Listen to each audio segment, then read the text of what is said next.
Two children stand at the edge of a desolate valley, their great adventure about to begin. The boy looks toward the world tree, seeking the legendary fruit of immortality. Beside him, his companion watches with a quiet, unreadable intensity. She looks to her master with a silent, unwavering focus, vowing to protect him even at the cost of her own life. But their journey is interrupted by the sudden appearance of a monstrous creature. A giant insectoid beast emerges, towering over the two small travelers. With a single brutal swing, the boy is sent flying through the air. The creature pauses, seemingly confused by the outcome of its own attack, because our boy is not screaming in terror. He's smiling. He crashes back to Earth with impossible force, landing right on the monster's back and bringing it down. From the wreckage, a smaller creature emerges, defeated. He turns to his companion, Suie, with a gentle apology, but their victory is being watched from the shadows. A mysterious archer looks on with utter disdain, while another, more feral-looking girl warns them to leave. She reveals her true form, a terrifying, multi-armed serpent. And beyond her, an even greater beast watches from the darkness, a true titan of this forest. But the boy's resolve doesn't waver as he tells Suie he's getting serious. And with a simple command, Suie reveals her true power, a colossal, liquid form that dwarfs her master. But to understand this moment, we must go back to the beginning of their journey. Traveling by scooter, they finally spot the first signs of their destination. Their grizzled guide informs them that this is as far as he can take them. The two children wave goodbye, now alone at the edge of the world. The boy stares down at the massive roots, barely containing his excitement. A manic grin spreads across his face as he thinks of the prize that awaits. The legendary fruit of immortality, hidden within the impossibly vast world tree. They begin their long climb, walking along branches the size of highways. With a map in hand, he leads the way, Suie following his every step. The scale of their climb is immense, the branches like rolling hills. He points out something in the distance, his excitement still burning bright. He takes a moment to gently fix a leaf caught in Suie's hair, before his focus returns to the perilous path ahead. The terrain grows treacherous, forcing them to rely on ropes and teamwork. He pulls her to safety, a steady hand in this dangerous world. But the long journey is taking its toll, and Suie's stomach begins to rumble. The boy realizes with a start that they haven't eaten all morning. Wasting no time, Suie offers to prepare them some breakfast. She lays out an impressive spread of bread, meat, and pickled vegetables. With practiced hands, the boy slices the meat and cheese for their meal. He grills everything in a pan sizzling with butter and garlic, before piling the ingredients high between two slices of bread. The final result is a towering, butter-drenched masterpiece. Suie digs in without hesitation, telling her master how delicious it is. He points out she's making a mess, but she simply says it's on purpose. It was all a ploy to get him to wipe her lips for her, a plan that, to her delight, works perfectly. With their breakfast finished, he tells her it's time to get moving again. And so their journey continues, the boy consulting his guide as they walk. He's so lost in his guide that he almost doesn't notice the world around him. But in the distance, he spots the lights of their next landmark. Suie warns him to watch his step, but he's too busy reading about local delicacies. She can tell he isn't listening to a word she's saying. With a sudden tug, she pulls him back from the edge. The boy is caught completely off guard, falling right into her carefully planned embrace. She reassures him that he's safe, while he notes the lingering scent of their buttery breakfast. Suie simply smiles, enjoying the moment she so clearly engineered. He accuses her of pulling him on purpose, but she plays innocent as they walk on. She tells him to stop, calling his accusations shameful. He insists she was enjoying the moment, but she claims to be shocked by the whole ordeal. But before the argument can continue, she points out that they've arrived. They've reached a settlement carved directly into the massive roots of the world tree. It's a bustling inn, a welcome sight for weary travelers. Inside, a cheerful waitress with fluffy ears serves the patrons. The local food looks strange but hearty, a mix of regional plants and meats. On the wall, a detailed carving depicts the very tree they're climbing. A massive platter is brought to their table, a local specialty steamed in leaves. Suie digs in with a smile, while our boy seems a little more cautious about the exotic meal. A stern-looking traveler approaches their table with an apology. He and his party ask if they can join them, as the inn is completely full. Taking a seat, the man asks what brings the two of them so far from home. The boy jokes that they're on their honeymoon, before saying they're more like family. The man's attention is drawn to the boy's well-worn guidebook. An elf in his party remarks on how old the book seems to be. The stern traveler warns them to stick to the plains area if they're just sightseeing. He explains that the world tree is divided into 9 distinct zones. Only a couple of these regions are considered safe for the average traveler. But the full map reveals a world of far more dangerous lands, places where their journey is truly headed. The elf shares tales of their own party's adventures, warning of the dangerous areas that lie beyond the known paths. Our boy then casually asks if they've ever heard of the fruit of immortality. The stern traveler's expression hardens, recognizing the name as one of the world tree's great legends. A treasure said to grant eternal life to whoever consumes it, one of the tree's most mythical secrets. He admits the rumors place it somewhere within the tree, but dismisses it as a mere tavern tale. The traveler advises the boy that it would be wise not to take such stories seriously. Later that night, after parting ways, Suie reflects on all the interesting stories they heard. She begins to prepare their small camp for the night, laying out their bedding. Turning to speak with her master, she finds the tent strangely quiet. Because our boy is already fast asleep, his precious guidebook resting beside him. But his rest is far from peaceful, haunted by memories of a darker time. In his dreams, he is a child again, running desperately through an endless void. A colossal shadow pursues him, and he cries out for someone to save him. He calls for his mother and father, their faces a distant, fading memory. But the monster's claws close in, ignoring his desperate pleas. The young boy screams in pure terror, begging that he doesn't want to die. He wakes with a start, drenched in a cold sweat and gasping for air. Suie is already by his side, calling out to her master with concern. She asks if he was having another one of his terrible nightmares. He forces a smile, telling her he's fine, but his eyes betray the lingering fear. But Suie sees right through his act, pulling him close and telling him he's not okay. Her expression hardens as she promises that with her by his side, he has nothing to fear. She holds him tightly, gently stroking his hair until the terror finally fades. He slowly relaxes in her embrace, his mind focusing on the lingering scent of fruit wine. With her master safe, she tells him to rest, watching over their small camp. By morning, they're ready to continue their journey, leaving the memory of the nightmare behind. But they're stopped by the stern traveler and his party from the inn. The man's gaze is sharp as he recalls the two young adventurers. He warns them to go no further, stating that the World Tree is no place for children. He explains that his party risks their lives on every expedition, and this is no place for tourists. He tells them to recognize their weakness and turn back immediately. As the party walks away, the elf notes his harsh tone, but the man simply calls them a nuisance. Our boy just smirks, sarcastically calling them nice people.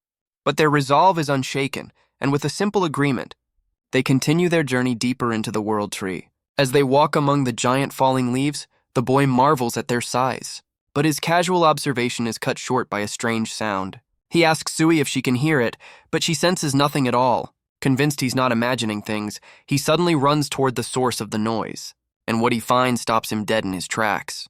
He finds a trail of fresh blood staining the ground. His eyes widen in shock as the strange noise grows louder. He looks up to see a monstrous creature, its jaws grinding on its latest meal. It's the same party from the inn, now cornered by a massive insectoid beast. He recognizes the travelers, his face hardening with resolve.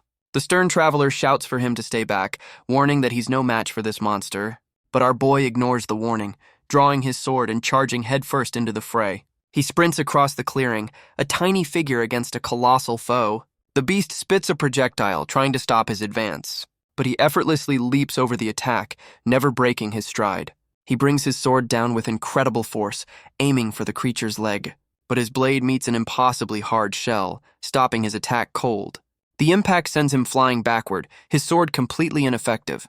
He slides to a halt as the other adventurers watch in disbelief. Suie rushes to his side as he admits that even his rock-slicing strength isn't enough. She scolds him for his recklessness, reminding him how dangerous it is to fight alone. But he just turns to her with a deadly serious gaze, telling her it's time to go all out. She agrees, but warns him that a stern lecture is coming later. Her human form begins to melt away as she prepares to release her true power. And once again, Suie reveals her colossal, terrifying true form. Her liquid form towers over the battlefield, a confident smirk on her face.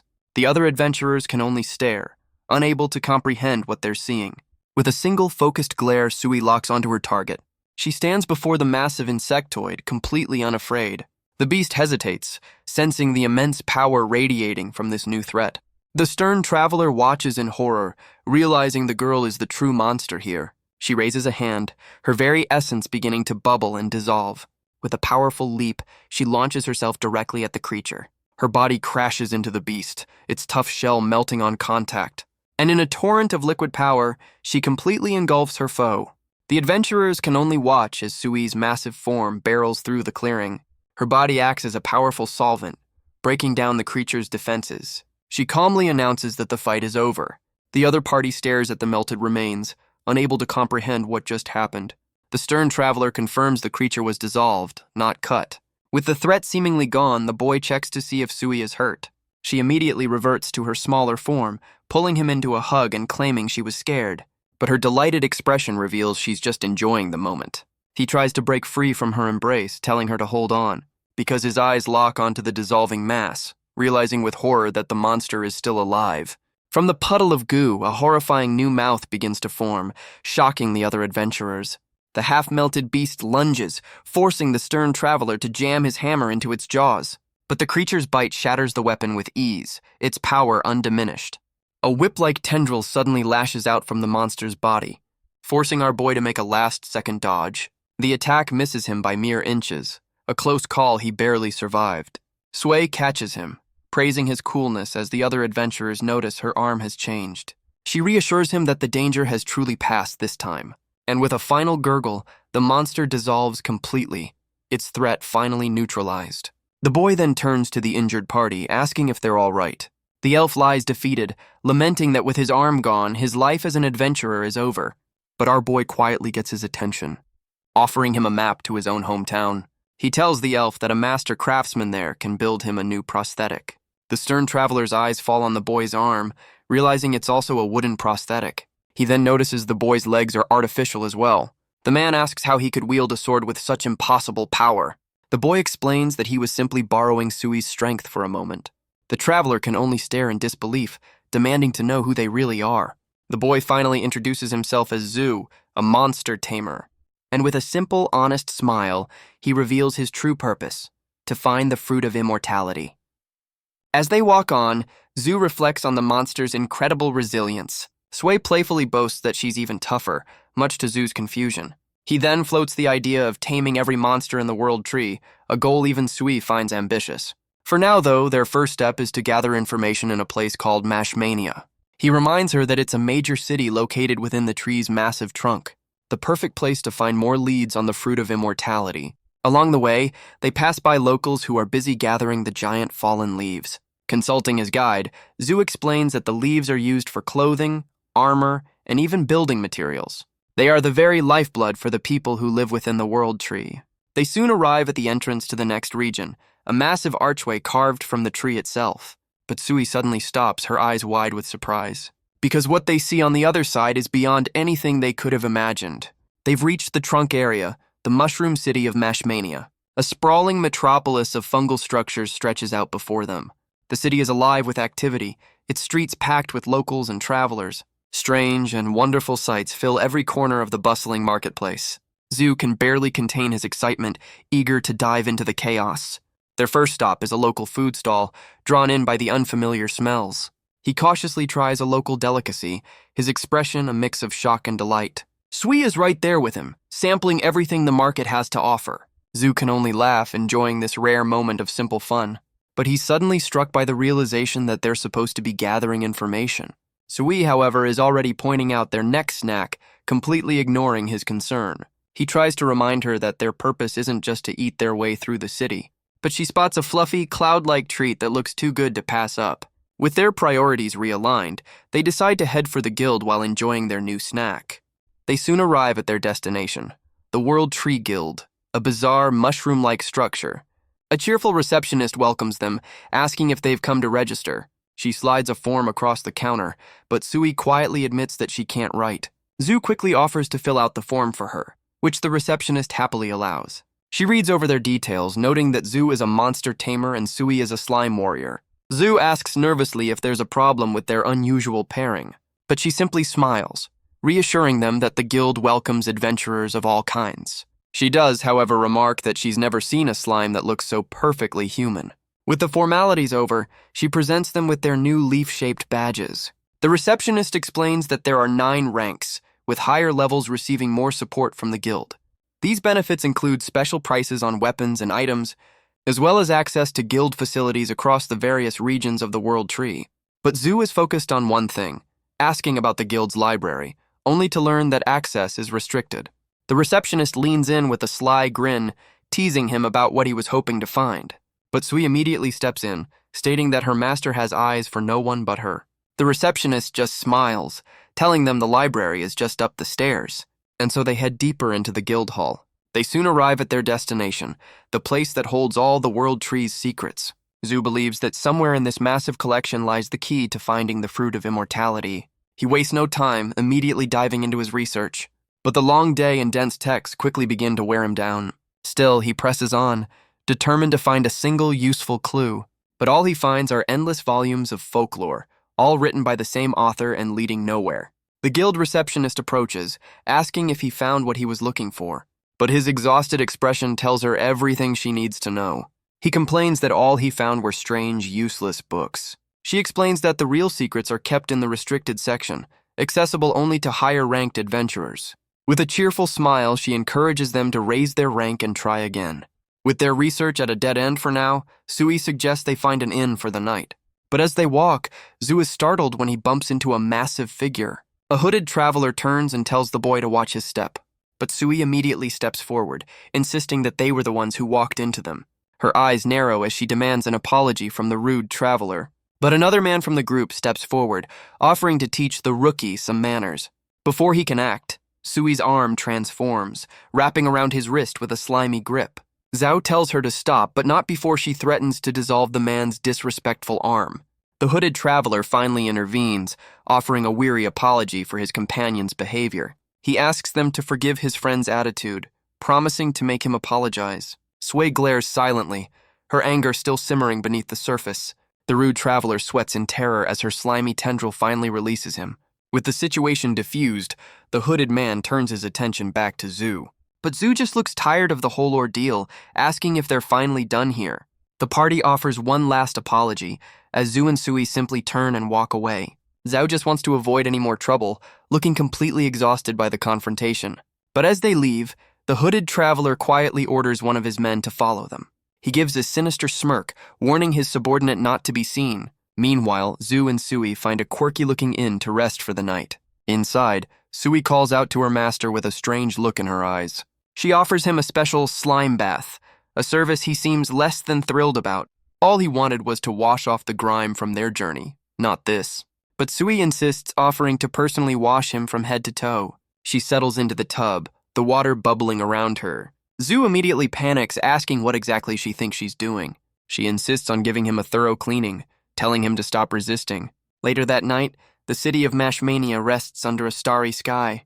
Zoe admits the bath was refreshing, but scolds her for being far too invasive. She claims her actions are perfectly normal for a slime, but he argues that humans have different boundaries. He decides to just go to sleep, while she suggests he might even get used to it. Their small mushroom-shaped room settles into silence for the night. Zoe finally drifts off to sleep, with Suie resting peacefully by his side.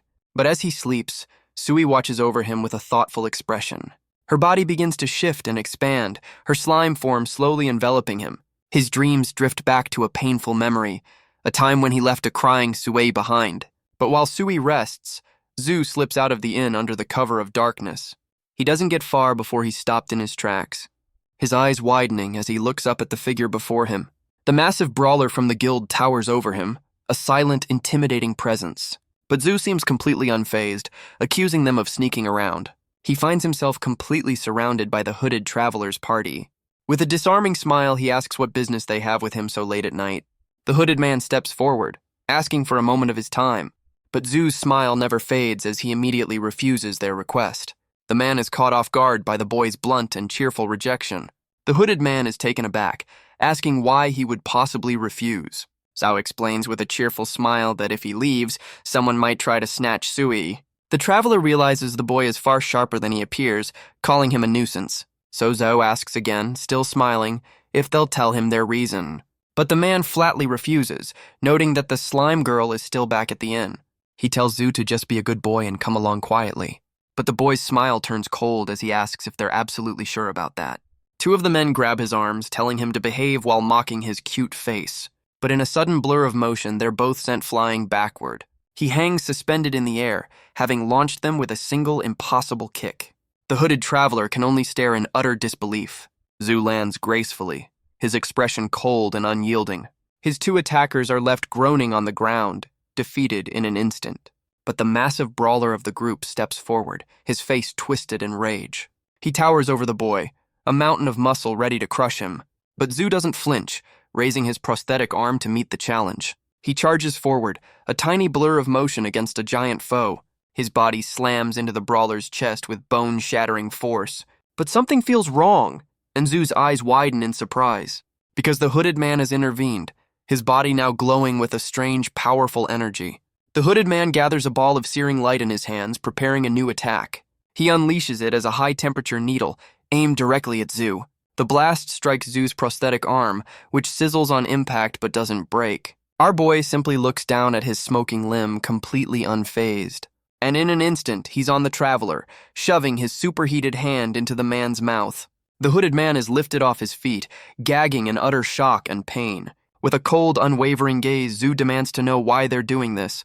He warns them that if they don't start talking, he can't be held responsible for what happens next.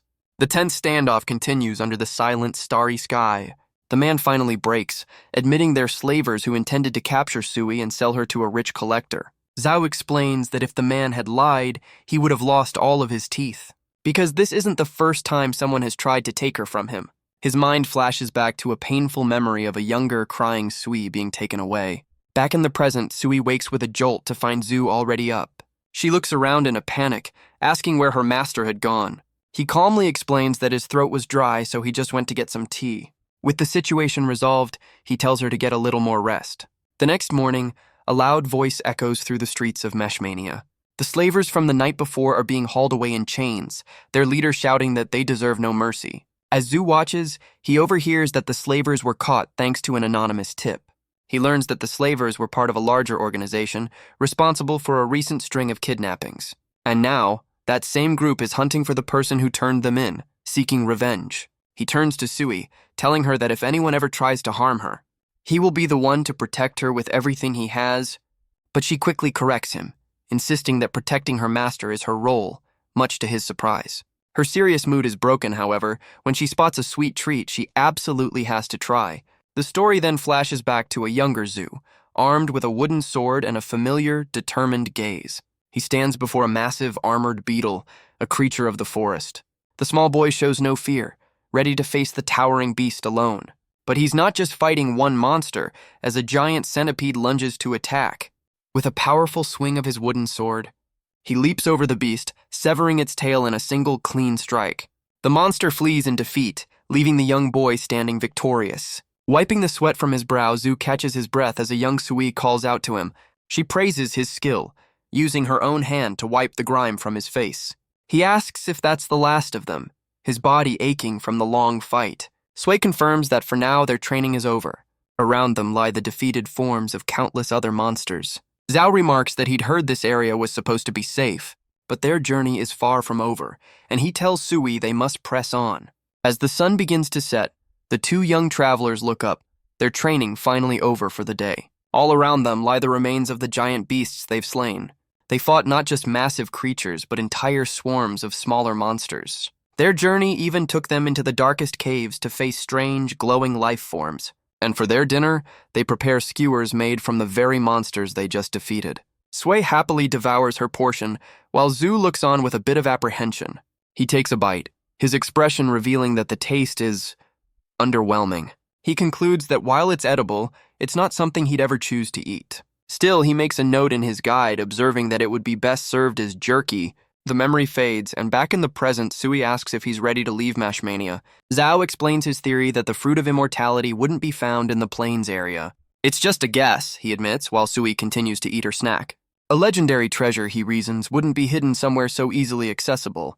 He believes it must be in a dangerous, unexplored region, at least as deep as the third area, a place where 90% of adventurers who enter never return.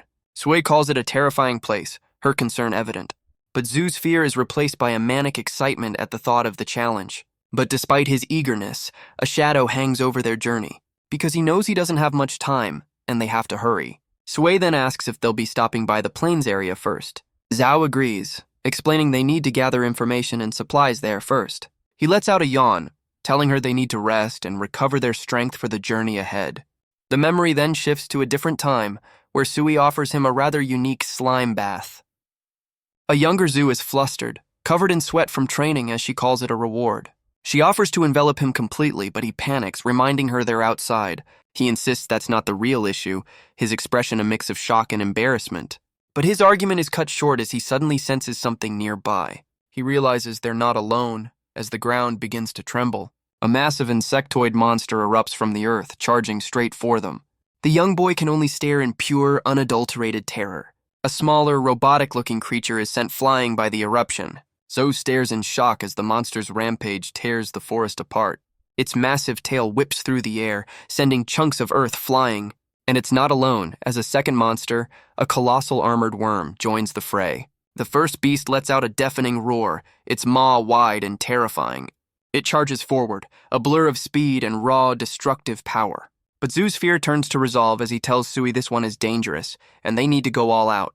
With a single command, he prepares to unleash their full power. Behind him, Suie's body begins to dissolve and reform into her massive warrior state. Her true form emerges, a terrifying and powerful slime, ready for battle. The colossal worm lunges forward, its strange mandibles snapping. But Suie meets its charge head-on, her liquid body forming a massive hand. Her arm then morphs into a razor-sharp scythe, which she brings down with incredible speed and force. But her confident expression falters, replaced by a look of shock. Her corrosive touch seems to have no effect on the creature's tough hide. Her own body begins to sizzle and steam at the point of contact. Her form starts to destabilize, melting away under the intense heat. A chunk of her arm is suddenly blown away in a burst of slime, because the other beast has blindsided her, taking a massive bite out of her side. The beast's jaws clamp down, tearing through her liquid form. But Zhu pulls out a strange bottle, from which a grotesque hand emerges. He applies the strange concoction to her body, a desperate attempt to help. He cries out her name, urging her to hold on. But Suie unleashes a powerful counter, her body generating an incredible heat. She presses her attack, her own form boiling as she melts the creature's hide. A pained, almost manic grin spreads across her face as she pushes her power to its limit. She calls out to her master, her voice a desperate cry in the chaos of battle. And in a flash of light, a powerful beam slices through the battlefield, severing the worm's head. Zhao is caught in the blast, splattered with the remains of the defeated monster. Amidst the carnage, Zhu's first thought is for Suie, asking if she's all right. But she just hums a happy tune, seemingly unharmed by the brutal fight. She offers him a gentle smile, and he can only look on in relief. But a shadow of doubt crosses his face. He looks at the remains of the other beast, admitting how powerful and ferocious it was. It was a creature, he realizes, that existed for the sole purpose of killing. Suie reverts to her smaller form, noting that this place is far from the safe haven the stories described. With a sense of urgency, they know they have to keep moving. They press on, running through the treacherous landscape. But their path is blocked once again by yet another monstrous insectoid. The massive worm-like creature lets out a guttural, clicking roar. Zhu grips his wooden sword, sarcastically remarking on the area's supposed safety. But before it can attack, the beast is suddenly struck by an unseen force. The two of them look on in confusion, wondering what just happened. A volley of corrosive projectiles suddenly rains down from above. They're caught in the splashback, covered in a strange, sticky goo. Zhao looks up, realizing the attack didn't come from any monster on the ground. The creature that had threatened them is now melting, its body dissolving from the strange substance. They both stare upward, trying to find the source of the attack, and realize it's coming from the impossibly vast world tree itself. The memory fades, and back in the present, a powerful hoof strikes the ground. A Centaur warrior stands guard, her gaze fixed on the path ahead. Their journey has brought them to a new region of the world tree, one where the branches form a vast, unending canopy. Zhao explains that this is the plains area, a land that stretches out like a continent. He points out the endless plains to Suie, with the Centaur guide now leading their way. According to his book, this entire region has long been ruled by the Centaurs. He also learns that the area is famous for its natural hot springs. Zhao reads that the springs are formed by water drawn up through the world tree's massive roots. But he's pulled from his research when he notices Suie's strange expression, asking her what's wrong. She explains that she's not a fan of baths where everyone's grime mixes together, though she quickly adds that she'd happily drink his, much to Zhu's utter horror. He's left completely speechless by her casual, terrifying comment. Their strange conversation is cut short as they arrive at a massive gate blocked by a crowd of people. Centaur guards stand watch, preventing anyone from passing through. Zhu seems to be losing his patience with the long delay. He mutters to himself, wondering what the holdup could possibly be. It seems the guards are demanding that all travelers surrender their weapons before entering. But one of the adventurers argues back, refusing to comply with the order. Others join the protest, unwilling to part with their essential gear and merchandise. One of the travelers shouts that these are the rules, and anyone who can't follow them can't pass. The crowd grows more agitated, their frustration with the Centaur guards boiling over. Zhao understands their hesitation, knowing that for an adventurer, a weapon is their very life. He also considers the very real possibility that their valuable items could be stolen. Suie turns to her master, asking what he plans to do about his own sword. But Zhu simply walks up to the guard and hands over his weapon, explaining they're not here to fight. With a cheerful smile, he tells Suie that it's time for them to go. As the gate creaks open, Suie looks on with hearts in her eyes, delighted by his simple solution. And on the other side, they find a sprawling settlement of strange, organic-looking buildings. The two of them step into this bizarre new city, ready to explore its secrets. The city is filled with strange sights, but the locals seem less than welcoming.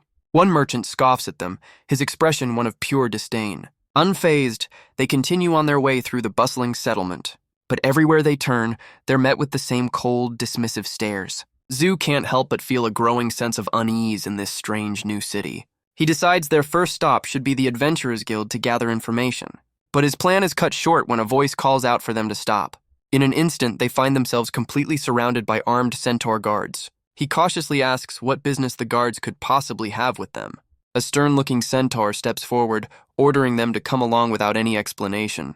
They're escorted by the guards, two small figures among the towering centaurs. Zhao realizes they're being led away from the city's center. He tries to reason with them, reminding the guards that he already surrendered his weapon. But a hoof stomps the ground, silencing him with a single unspoken command. A new figure emerges, a young female centaur who seems to be in charge. Her gaze is fixed on Suie as she calls her a wicked person. Zhu is shocked that she somehow saw through Suie's disguise. The centaur clarifies that while Suie is a problem, Zhu is the one she's truly interested in. She reveals that she witnessed him fighting a specter a few days ago and was thoroughly impressed by his skill in battle. Zhao tries to recall the event she's talking about, a bead of sweat on his brow. His mind flashes back to the mysterious archer who watched them from the shadows. He realizes with a start that this centaur was the one watching them that day.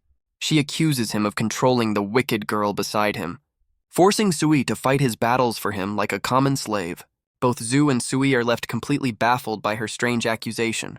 The centaur's attention then turns to his prosthetic arm, asking if the limb itself is some kind of hidden weapon. But Zhu calmly explains that it's just a simple prosthetic. The centaur seems to consider his words, though her expression remains skeptical. One of the guards tenses, awaiting his orders. With a cold smirk, the centaur leader gives a simple command. Cut it off. A guard lunges forward, his spear aimed directly at Zhu's arm. The limb is severed, falling to the ground with a wet splash, and begins to sizzle and dissolve into a puddle of wood and metal. But this act of aggression awakens a terrifying rage in Suie. She steps in front of her master, her body bubbling as she asks what they've done. Her hand begins to melt into a corrosive liquid weapon, and with a furious glare, she prepares to dissolve them all. But Zhu grabs her from behind, shouting for her to stop. The centaur guards are thrown into chaos, one caught in Suie's corrosive grip. The centaur leader can only stare, her arrogant smirk replaced with shock. But Zhu holds Suie back, his expression desperate as he tries to calm her down. Before the fight can escalate, a new voice calls for them to stop. An elderly centaur arrives with his own guards, his presence immediately commanding respect. The young centaur leader addresses the old man as her grandfather. He looks down at her with a silent, deeply disappointed gaze. She looks away, admitting that she was warned not to cause trouble. The elder's stern expression doesn't waver, his silence a clear reprimand. With a defeated sigh, she finally accepts her mistake. The elder centaur turns to Zhu, formally addressing the young adventurer. He officially welcomes them to their land, offering them a meal at his home as an apology. They're led to a massive organic structure that serves as the centaur's main hall. Inside, the elder begins a formal apology for his granddaughter's reckless behavior. He bows his head, offering the apology on behalf of his entire clan. But his granddaughter still seems resentful, muttering that adventurers don't deserve an apology. She then storms away in a huff, leaving Zhu and a very annoyed Suie to watch her go. The elder calls out to her, but Zhu quickly insists that everything is fine. The other centaurs watch with cold expressions, clearly wishing the outsiders would just leave. Despite the tension, a female centaur serves them food and drink, trying to extend some hospitality. The elder presents them with a spread of local vegetable dishes as a peace offering. Zhao takes a cautious bite, his expression a mix of surprise and awkwardness. The elder then explains that they have good reason to be so wary of adventurers. He reveals their lands have been plagued by demi-human traffickers, all of them human adventurers. The word traffickers hangs in the air, a chilling reminder of their recent past. Zhu's eyes widen, connecting this to the slavers who tried to capture Suie. The elder continues, explaining that many of their own children have been taken. Feeling the growing tension, Zhu suggests that it's probably time for them to leave. But the elder asks them to stay and hear the rest of his story. He clarifies that while the trafficking has stopped for now, a new problem has arisen. He explains that a new threat has emerged, gesturing for one of his guards to bring something forward. As the guard presents the evidence, Zhu and Suie can only watch with a growing sense of dread. But Zhu's eyes widen in sudden, horrified recognition, because before them lies the melted, grotesque remains of a familiar monster. He realizes with a start that it's the same type of creature they fought just a few days ago. The elder explains that his people are under constant attack from these strange, deformed beasts. He admits that in hundreds of years they have never faced a threat like this. A bad feeling begins to creep over Zhu and Suie as they listen. The elder then turns to Zhu, a desperate plea in his eyes, and our boy immediately understands the heavy request that is about to be made. The elder bows his head, formally pleading for them to lend their strength. But Zhu can only explain that his priority is finding the fruit of immortality. A quest made all the more urgent, he admits, because he doesn't have much time.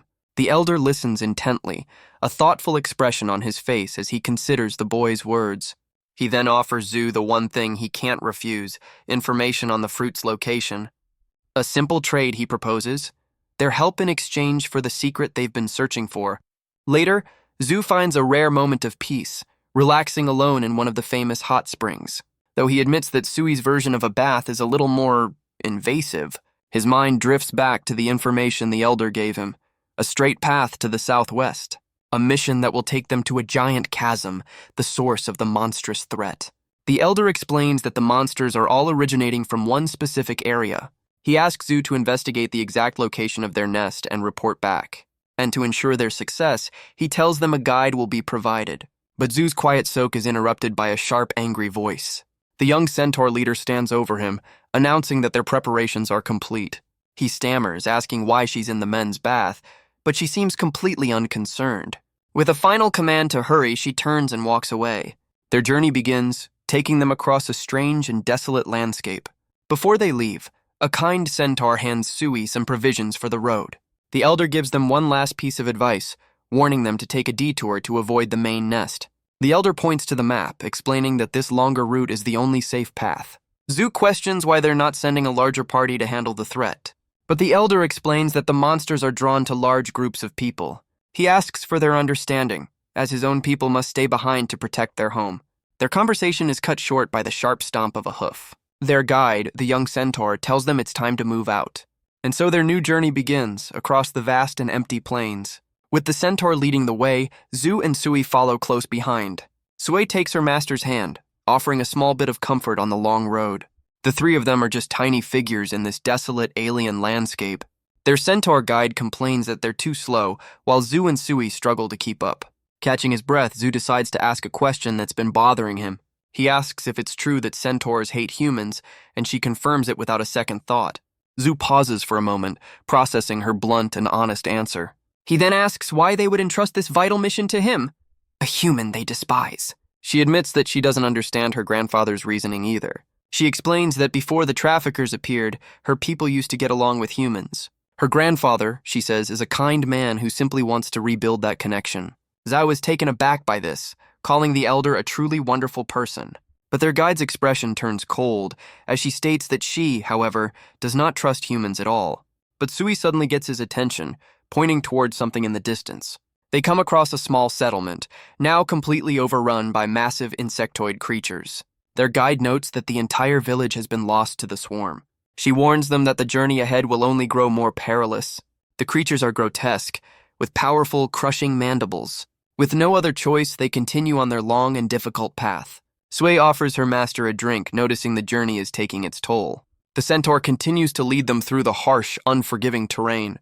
As darkness falls, the landscape becomes even more alien and foreboding. They finally make camp, with their guide complaining that their slow pace is what made them late. Suie suggests that since their guide is part horse, she should carry Zu on her back. The Centaur is completely unimpressed by this bold suggestion. Her blunt refusal leaves the entire group in a state of awkward confusion. She gets right in Suie's face, questioning her audacity as Zu panics in the background. She explains that centaurs only allow those they truly trust to ride them, and humans are not worthy of that honor. Zhao tries to argue, insisting that there are good humans in the world. But their guide simply tells him that she doesn't care. As far as she's concerned, all humans are the same. She clarifies that there are bad people and people who are hated by them. Zu's expression hardens as he vows to defeat all the bad people so his life isn't wasted. He declares that it's better if they're all just destroyed. The Centaur is taken aback by his sudden, cold declaration. Even Suie seems a little surprised by his intensity. But his serious expression melts away into a casual smile as he claims he was just kidding. The Centaur is left completely confused, asking if he meant all of them. He then cheerfully agrees to help them deal with the dangerous monsters. She can only conclude that humans are truly foolish creatures. But a small smile plays on her lips as she admits he's a strange one. The tense conversation fades as night settles over their camp. The silence broken only by the sound of falling leaves. Zoe finally asks why she's helping them, given her open hatred for humans. She simply replies that it was a direct order from her grandfather, but their conversation is cut short as she suddenly tells them to be quiet. She points ahead, announcing that they've finally reached the chasm, and down below the walls are crawling with the very monsters they've been searching for. Zhao realizes they've found the nest, but Suie notes they've also been spotted. With their mission complete, Zu decides it's time to report back to the city, but their guide suddenly draws her bow, stopping them in their tracks. She takes aim, her focus locked on the chasm below, and with a cold, determined glare, she tells them they're not going back. Suie was left completely stunned, asking what she's talking about. He reminds her their mission was just to find the nest, not fight the entire swarm, but she ignores him, declaring that she will annihilate them all herself. Her expression is one of cold, unwavering determination. Suie can only stare, realizing the Centaur is deadly serious. Zu tries to stop her, but she's already committed to the attack. He warns her that the monsters are too strong, and they can't possibly win alone. But Suie calmly states that they can, because she has a plan. Zu's eyes narrow, caught off guard by her sudden confidence. She meets his gaze, her own resolve burning just as brightly. With a heavy sigh, Zu finally relents, agreeing to her reckless plan. He tells them to move, running to a new position as the Centaur calls out in confusion. Suie simply agrees, ready to follow her master's lead without question. They move across the barren landscape, putting distance between themselves and the nest. The Centaur catches up, demanding to know what exactly their plan is. Zu begins to explain, but she immediately cuts him off, confused by his words. He then asks why she's so determined to fight them all by herself. She simply states that it's because she knows she can win. Zu is left speechless by her unwavering, almost arrogant confidence. He then turns to Suie, cheerfully suggesting they just go back and report to the elder after all. But Suie grabs him, telling their guide to stop before she does something reckless. The Centaur ignores her, insisting that she will attack with or without their help. So Zu calls her bluff, demanding to know why she's so determined to fight alone. He asks what she'll do, leaving the choice entirely up to her. Her confident facade begins to crack under the weight of his question. She finally admits that she doesn't want to tell them her reason. With that, Zu turns to leave, telling Suie their part in this is over. But her pride finally breaks, and she reveals her secret weapon. She pulls a strange egg-like object from a pouch at her side, and with a click, she activates the device, ready to begin her solo assault. She readies her bow, ignoring their pleas and preparing to attack. But Zu grabs her from behind, trying to stop her reckless charge. She struggles against his grip, insisting she can win this fight alone. Their shouting echoes across the desolate landscape, a dangerous mistake, because their argument is cut short as the ground begins to tremble violently. The strange device she dropped burrows into the earth, emitting a strange pulse. They can only watch as the ground cracks and gives way before them. A massive insectoid beast emerges from the chasm, drawn by the commotion, but it immediately collapses, its life force seemingly drained by the strange device. Zhao realizes with a start that making loud noises here is a fatal mistake. Zu looks down at Suie, a sudden idea taking shape. He pats her head reassuringly, a silent promise that he'll handle this. He then turns to their guide, asking her to finally explain her plan. He points to the ground, ready to coordinate their next move. She explains that she will draw the monster's attention with a long-range assault, leaving Zhu and Suie with the dangerous task of infiltrating the nest. She clarifies their objective, to find and eliminate the insectoid queen. Based on the swarm's behavior, she's certain a queen is commanding them from within, but Zhu immediately objects, trying to halt the dangerous plan. He points out that the queen herself will be a formidable opponent. He explains that the queen will undoubtedly have a personal guard, a swarm of powerful soldiers protecting their leader at all costs. And even if they could fight them, there's no clear way into the nest itself. He refuses to retreat, unwilling to waste the opportunity they have. The Centaur insists she'll handle it herself, even if they won't help. Zhao is left completely baffled by her stubborn refusal to cooperate. She seems to realize her words have pushed them away. He and Suie share a look of utter exasperation. With a sigh, he finally agrees to her reckless plan, but he tells her they'll need to come up with a better strategy first.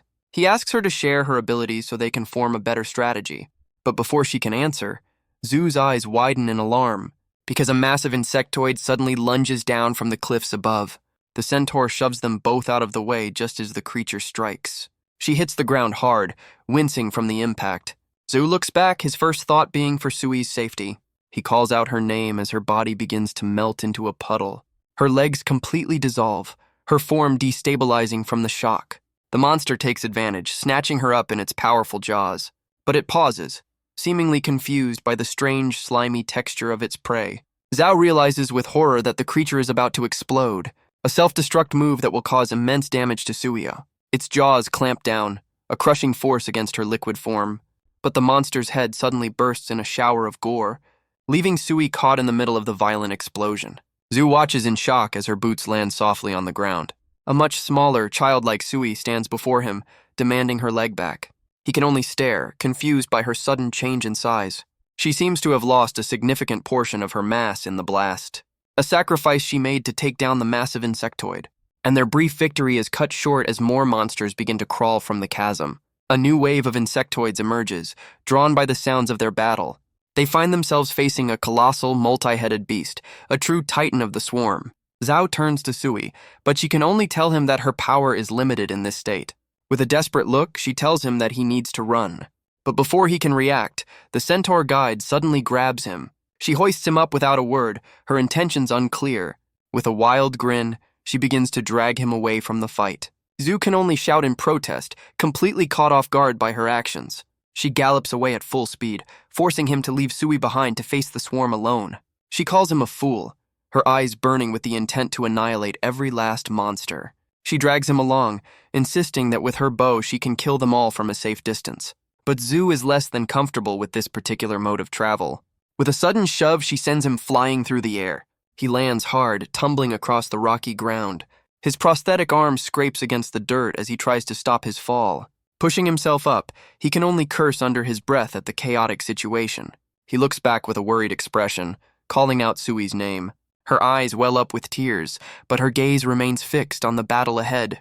Because she's already been swarmed, her small form engulfed by the massive insectoids. Zhu can only watch in horror, while their guide's expression remains cold and unreadable. He screams out her name as the swarm completely overtakes her. Her last thought is a desperate plea for him to run. She's pulled into the darkness, swallowed whole by the massive creature. But even as it consumes her, her corrosive body begins to fight back. The monster's jaws clamp down, a final crushing bite. It closes its mouth, trapping her within its grotesque form. But the creature's insides immediately begin to bubble and dissolve. Her very essence acts as a powerful acid, melting the beast from within. As the monster turns to goo, her voice calls out for her master one last time. Her last thought is one of relief, glad that her master managed to escape. She even admits that their Centaur guide was useful for something after all. As the darkness closes in, her voice calls out for Zhu one last time. He screams her name, his face a mask of pure, unadulterated horror. But his fear is immediately replaced by a burning rage as he charges back into the fray. He sprints toward the colossal beast, his sword lying abandoned in the dirt. The weapon he was forced to drop now lies between him and his target. His eyes narrow with a cold, murderous intent. He runs to retrieve his blade, ready to face the monster that took everything from him.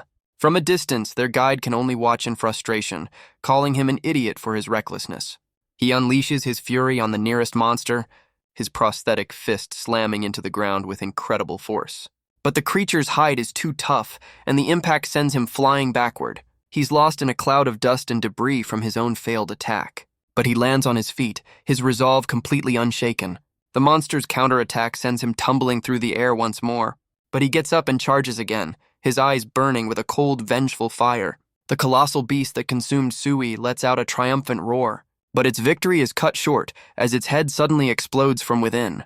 Their guide can only watch, muttering about the foolish recklessness of humans. From the wreckage, the small Suie emerges, a single tear rolling down her cheek. But Zu is already running, charging toward the chasm as she calls for him to wait. He reaches the edge, ready to dive into the nest and avenge her. His eyes are wide with a crazed determination to leap into the swarm. He snaps at her to be quiet, his grief and anger boiling over. But she simply holds out his sword, insisting that he take it with him. Zu falls silent, his rage momentarily broken by her gesture. He can only offer a quiet, heartfelt apology. But she insists that she's the one who should be sorry. She blames herself, wishing she had just turned back when she had the chance. His face is a mask of regret, the weight of his failure settling in. The Centaur guide simply stares, her patience clearly wearing thin. But Zu takes responsibility, stating that the decision to fight was his, and that this entire disaster was his own misjudgment. He takes a determined step forward, his resolve hardening once more. Because he knows Suie is still alive, their connection still strong, and with a cold, unwavering gaze, he vows to go and save her. He turns to their guide, his intentions now crystal clear. But to his surprise, she declares that she's going with him.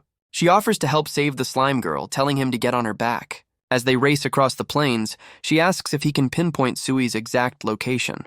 He explains that a tamer and their monster are one, and he can feel her presence even when they're apart. He can still feel a signal from Suie, and if they follow it, they'll find her. But his expression darkens as he admits that the signal is slowly fading. The Centaur can only mutter about the foolishness of humans under her breath. She tells him to hold on tight as they begin their descent into the chasm. They barrel down the steep, rocky slope at an impossible speed, with Zu on her back as she navigates the dangerous path with incredible skill. They finally reach the bottom, landing at the entrance to the nest. But their arrival is immediately met with a volley of explosive projectiles. The Centaur charges forward, carrying Zu deeper into the monster's lair. He confirms that Suie is somewhere in the depths ahead, her signal growing stronger. He notices a faint light emanating from within the cave. He recognizes it as a type of phosphorescent moss clinging to the walls, a detail he remembers reading about in his well-worn guide. But their path is blocked by another insectoid guard. Zu's eyes widen as the creature turns to face them. She tells him to get ready as the beast charges straight for them. With no time to fight, they sprint past the monster, deeper into the nest. He then notices a massive branch of the world tree has pierced the very rock around them. A single drop of a strange substance falls to the cavern floor. Zu confirms that the signal from Suie is growing stronger now. They stand as tiny figures in the vast, root-filled chamber. The Centaur points ahead, confirming the signal is coming from this very area. But a bead of sweat rolls down Zu's face as he senses the danger. Because from the shadows, a row of monstrous teeth begins to emerge. They find themselves in a chamber filled with the grotesque insectoid creatures. A whole ecosystem of monstrous bugs thrives in this dark place. Their guide stands her ground as a massive beast blocks their path, and its body is covered in 100 unblinking, horrifying eyes. A grotesque face emerges from the darkness, its compound eyes staring them down. And there, in the heart of the nest, they find a small, terrified girl. Barbed tendrils suddenly lash out from the creature's maw, piercing the body of another massive insectoid that stood in their way. The smaller beast is quickly overwhelmed, its life force drained in an instant. But the main beast turns its attention to Zu, its tendrils wrapping around his prosthetic arm. The appendages tighten their grip, covered in strange, pulsating growths. The young girl can only watch in horror, a gasp escaping her lips. Zu grits his teeth, struggling against the creature's immense strength. And in a desperate, bizarre move, he suddenly bites down on the girl's shoulder. The girl is left completely stunned by his bizarre and painful attack. Because he's already on the move, sprinting forward with a newfound power. He begins to scale the colossal beast, his target now clear. Gritting his teeth, he pushes his body past its absolute limit. Scrambling up the monster's hide with a desperate, focused energy, the creature's true head emerges, letting out a deafening roar. and in its throat, he spots a glowing, vulnerable core. With a final, desperate leap, he dives straight into the monster's maw. He pulls out a small container filled with strange white pellets and drops them directly into the creature's core, a final, desperate gambit. He's pulled into the darkness, his prosthetic arm the only thing left to grab, but a small hand suddenly catches his, a familiar, slimy grip. It's Suie, her eyes wide with a desperate, focused energy. A single tear falls as she gives him a reassuring smile, and with a surge of power, she unleashes a swirling vortex from within the beast. The creature's own tendrils begin to dissolve, unable to withstand her corrosive touch. The massive beast lets out a silent, pained roar as it's torn apart from the inside. Its core glows with a blinding light, the pellets and Suie's power causing a chain reaction. She holds on tight, her expression a mix of pain and fierce determination. And with a final massive explosion, the queen is utterly annihilated. The Centaur guide calls out, telling them this is their chance to escape. She urges Zu to hurry up and get out of the collapsing nest, but he just holds up his severed prosthetic, leaving her completely confused. He tells her to take it and run on ahead without him, because he's not leaving until he gets Suie back. The Centaur can only stare, completely baffled by his words. But Zu is already gone, running deeper into the nest as she calls out in protest. She's left alone, surrounded by the remaining monsters of the swarm. She realizes with a grim certainty that there's no way he can survive this, and as her vision fades, she feels her own consciousness begin to slip away. From the darkness, a faint voice calls out for her master. She realizes with a jolt that he's actually coming for her. A wave of frustration washes over her, remembering she told him to run. But that frustration quickly melts into a quiet, heartfelt joy. Knowing he's risking everything for her, she vows to go to him. Meanwhile, the Centaur guide holds up the prosthetic arm Zu left behind. She uses it as a desperate shield against the encroaching swarm. But her last stand is interrupted by a bubbling, slimy mass. And from the goo, a tiny Suie emerges, pulling on the prosthetic arm. She yanks it free from the Centaur's mouth, having saved her in the most unusual way possible. Her voice echoes through the cavern, a desperate cry for her master. But Zu is frozen, staring up at a new, even more grotesque titan of the swarm. He can only gasp out her name, his body battered and exhausted from the fight. Because the tiny Suie is being pulled into the creature's fleshy hide, her small form slowly disappearing into the grotesque mass. The other Suie can only watch, her own energy completely spent. The tiny slime falls into the darkness of the monster's gullet. But even as she's consumed, she calls out to her master with a final, determined look and launches herself forward, a tiny blur of motion against the beast's inner walls. Zu can only watch in horror, helpless to stop what's happening. The tiny Suie falls from the dissolving remains of the monster. But Zu's focus remains locked, his expression one of pure determination. He glances back at their guide, who can only watch from a distance. She shouts a warning, realizing the danger isn't over yet. But in a flash, Zu is there to catch the tiny slime in his arms. His eyes widen in relief, having saved this small part of her. He holds her close, a brief moment of safety in the collapsing nest. He welcomes her back, but her eyes are fixed on the blood staining his face. Her expression hardens, a quiet fury beginning to build. And with a feral snarl, she vows to kill every last monster for daring to harm her master. With the tiny Suie on his back, Zu charges forward, her rage now fueling his own. The three of them press on, navigating the grotesque, monster-filled tunnels of the nest. The Centaur guide notes she's almost out of arrows, but Zu offers her the last two he has. She looks back at him, surprised by his unexpected act of trust. But they soon arrive at a massive cavern, finding themselves facing an entire army of insectoids. The tiny Suie suggests releasing her limiter to annihilate the entire swarm. But Zu reminds her that with her mass so greatly reduced, her power won't be nearly as effective. He explains that as a close-range fighter, she's at a severe disadvantage against this many foes. Their guide then makes a shocking proposal, asking what would happen if Suie used that power on her. A suggestion that leaves the tiny slime completely and utterly baffled. Zu questions the bizarre plan, doubting he can even form a contract with the Centaur. He admits that in his entire life he's only ever made a contract with Suie, but he theorizes that if it works, her abilities could be amplified many times over. He warns her of a potential side effect. Their minds and bodies would become one. He explains that he can always feel Suie's presence, though he doesn't fully understand why. The tiny Suie then interrupts, simply stating that it's because she loves him. A confession that leaves their Centaur guide completely speechless. The tiny slime just looks up at him with pure, heartfelt adoration. and pulls him into a hug, repeating how much she loves him as Zu looks on in embarrassment. A memory flashes by, recalling how he and Suie have been friends for a very long time. A memory flashes back to the day he awakened his power, the day he and Suie first formed their contract. He explains that to him, Suie is more than just a friend. She's become something far more important. The Centaur guide considers his words, admitting that even though she hates him, if they were to form a contract, she might actually end up liking him. A suggestion that leaves Zu completely flustered. She quickly tells him to stop being so embarrassed, though her own expression betrays her composure. With no other choice, he clenches his fist, their decision made.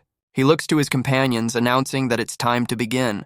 The Centaur's eyes glow as she agrees to the temporary contract, and a strange new power begins to flow through Zu's body. He accepts the connection, his eyes glowing with a newfound focus. The Centaur is caught in a whirlwind of energy, the contract taking hold. She grits her teeth, overwhelmed by the sudden surge of power. With a single word, Zu seals their temporary pact, and his mind is thrown back to another time, another contract. He was just a small boy then, standing before a colossal, ancient power. He reached out, unafraid of the strange, glowing lights before him, his hand outstretched, ready to accept his destiny. A memory of the day he first gained his incredible power, the day he formed his unbreakable bond with Suie. A voice from the darkness asks if he truly wishes to form a contract. The young Zu looks on, his resolve unwavering. The voice then tells him to reach out and touch the light, and without hesitation, his small hand closes the distance. The contract is formed, and a young Suie is engulfed in a torrent of raw power. She cries out, overwhelmed by the sudden surge of energy. Her original, more feral form struggles to contain the immense power. But in that moment, a new connection is forged between them. The memory fades, and back in the present, their newly empowered guide faces the swarm. A colossal beast of the nest lets out a deafening guttural roar. The memory flashes back to a younger Zu, battered and exhausted from a long fight. He holds a small primitive slime in his hands, the original form of Suie. A young Suie stands before him, her human form already a familiar sight. She faces a colossal beast, her own power a swirling vortex of darkness. With a single blindingly fast strike, she reduces the monster to a pile of dissolving goo. Her gaze is cold and unwavering, a warrior even at this young age. Another grotesque creature melts away under her corrosive touch. She unleashes a high-speed projectile, a blur of liquid power, that slices through two more insectoids with effortless precision. A third monster's head simply explodes from the sheer force of the impact. She stands amidst the carnage, her gaze already locked on the next threat. With a casual touch, she leaves a glowing crater in the cavern wall, her work here done.